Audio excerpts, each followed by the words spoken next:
Hey everyone, welcome back to our channel. If you're dealing with the E2F3 error code on your Kenmore oven from 2025, don't panic. We're here to help you troubleshoot and fix it step by step. This error typically pops up when there's an issue with the oven's temperature sensor or control board, which can disrupt your cooking routine. Let's dive right in. First off, what does the E2F3 error mean? In Kenmore ovens, especially models from around 2025, this code often signals a problem with the oven's internal temperature regulation. It could be as simple as a loose wire or something more serious like a faulty sensor.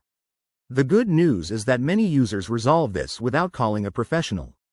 To start troubleshooting, ensure your oven is unplugged for safety. Wait about 5 minutes, then plug it back in and power it on. This simple reset can clear temporary glitches. It's like rebooting your computer. If the error persists, check the oven's wiring. Open the back panel carefully and look for any loose connections around the sensor or control board. Make sure everything is securely fastened, but if you're not comfortable with this, it's best to call an expert. Next, test the temperature sensor. You can use a multimeter to check if it's reading accurately. A reading outside the normal range, like not around 1000 to 1100 ohms at room temperature, might mean it's defective and needs replacement.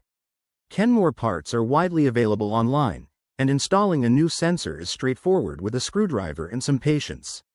If none of these steps work, the issue might be with the control board itself, which could require professional repair. Remember, always prioritize safety. Avoid working with electrical components if you're unsure. Wrapping this up, fixing the E2F3 error can save you time and money. We've covered the basics, but if you have questions, drop them in the comments below. Thanks for watching, and don't forget to like, subscribe, and hit that bell for more appliance tips. See you next time.